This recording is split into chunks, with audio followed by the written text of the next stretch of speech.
And then there are those unusual stories that you get everywhere, and the Ozarks has got a number of those, just to mention a couple of them. And I don't think they're there anymore, Sean, so you probably can't find them in Taney County nowadays. But there was a short-lived religious/nudist colony or nudist group down in Taney County in the early 1900s who had a kind of a commune on Bull Creek. Not exactly sure where in Taney County Bull Creek is, but it's some tributary of White River, I'm sure. And the story is, and I've only seen this in one place, and there's not many details in this, but there was a guy who grew up in Taney County who wrote his memoirs. They were published in the 60s or 70s, and he talked about remembering when this group of about 20 nudists tried to parade nude through downtown Forsyth, and they were arrested.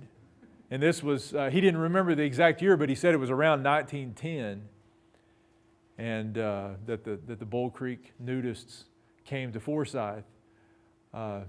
So, we think nothing exciting ever happened back in those days, but certainly on at least one day in Taney County it did. And there are lots of these odd little stories, and another one of these from the Arkansas Ozarks was a millennial group, one of these millennialist groups. That's a term we use to refer to groups who are predicting the end of time, that the end of time is near and Jesus is coming back, that kind of thing. This was a group that called themselves the Incoming Kingdom Missionary Unit. Not the best name, probably. It looks like they could have come up with something a little more poetic than the Incoming Kingdom Missionary Unit. But this was a group that started around the time of World War I in Illinois. A couple of brothers who were ministers in the Christian church, in the Disciples of Christ church, decided that they had figured out, especially one of them, John Battenfield, decided that he had figured out when the end of the world would take place. And he had figured out, I think the original date was going to be 1973. Or 1966, somewhere around in that era. And he decided, now this was again around World War I, but he was also virulently anti-Catholic, and he was convinced that the Antichrist from Revelation in the New Testament was going to come out of the Catholic Church, maybe be the Pope. If you get on the internet and look in the right places, you'll find the same exact stuff in 2013 about Pope Francis, that he's the Antichrist or something like that. There's still some wackos out there who are talking about that. But he decided that there was going to be, in the 1920s, that there was going to be this worldwide battle between Catholics and Protestants. And that the Protestants were going to win. He was Protestant, so they were going to win. But that the Catholic Church and the Vatican would fall in like 1926 or somewhere, sometime in the 1920s, and then it would just be a matter of waiting until the end of time. And so Battenfield wrote a couple of books, started this newspaper called the Kingdom Harbinger, in which they were talking about the end of times. This was just the latest in a whole line of groups who had talked about the end of days and all that kind of stuff. And they eventually decided that their leaders or their followers needed to move to the mountains and set up these kind of communes in the mountains and kind of get ready for this battle between Protestants and Catholics. And this particular group set up at least 3 communes that we know of, and one of them was in the Ozarks, in this little town called Gilbert, Arkansas. It's still there today. It's just off of Highway 65 down south of Harrison a little ways, down in there. And so a bunch of them moved to Gilbert, Arkansas, and set up this little colony of their group. And they raise their own food and start making stuff and all that kind of stuff. And after they had been there a few years and the colony had grown somewhat, the thing that brings an end to it is not the fact that the forecast war between Protestants and Catholics never materialized. As far as I know, it never materialized in the 1920s, unless you talk about the election of 1928, when Catholic Al Smith was demonized for being pro-liquor and all that kind of stuff.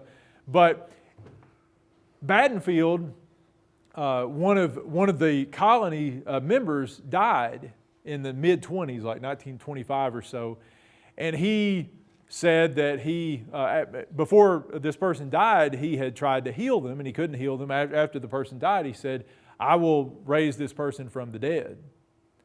And that obviously didn't go the way he expected it to go. The person didn't come back to life, and it pretty much ruined his reputation, and he sort of snuck off and left the colony. And the colony pretty much gradually fell apart after that. Some of the people stayed, and there are descendants of some of these colony people who still live in that area today. Not all of them left. Is there something in the water down there? Isn't that the area where we have the militants there in Harrison? Yeah, it's a little farther south. Yeah, this group, there is, you might say there is something in the Ozarks, the image of the Ozarks that I think has tended to attract groups like this. Part of it is the remoteness of the Ozarks.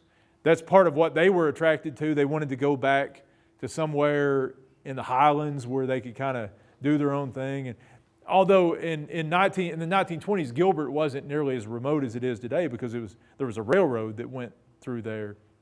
Today, about the only people who visit Gilbert are people who float the Buffalo River. It's on the Buffalo, and but yeah, there have been lots of other groups all the way into the 21st century, as Millie mentions, the various white supremacist groups who live in the same general area, though up closer to the Missouri line today, and all of them tend to have some sort of religious component. Even the white supremacist groups tend to be fundamentalist Christians of some sort and tend to see themselves kind of first and foremost as Christians and, secondly as white supremacists. Yeah.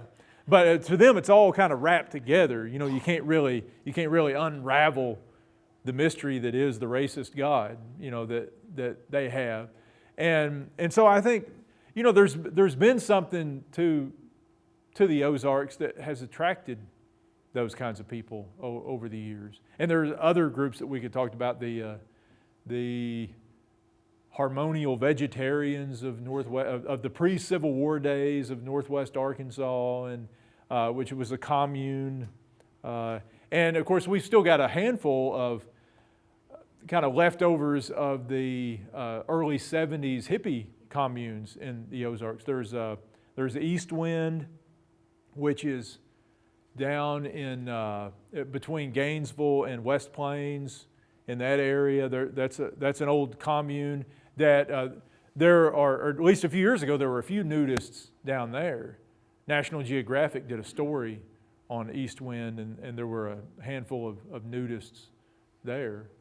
And there's probably another commune or two tucked away somewhere in the Ozarks where people are doing whatever you do at communes. I think just a lot of it is because the Ozarks still has large stretches of remote country. It's the same reason Montana attracts the Unabomber and the various people that end up out there. It's just cheap land, backwoods, lax law enforcement in a lot of places, and you do what you want to do. And people, generally in the rural Ozarks, people leave you alone because everybody's up to something. You let me do my thing and you do yours, and we'll call a truce here. I think Ozarkians are very individualistic, and they don't mean that in a mean way or anything like that. They just kind of who they are. Yeah, I think there's something to that. Yeah, maybe it's one of those characteristics that probably gets kind of sanded off over time. The way society has changed over the last 50 years, with bigger government, and we tend to depend on the government more. But I think there's still a large streak of individualism in lots of Ozarks people, and a lot of the people who have the biggest, widest streaks are the ones who didn't grow up here, but they moved here because of that. Yeah. There's a lot of that.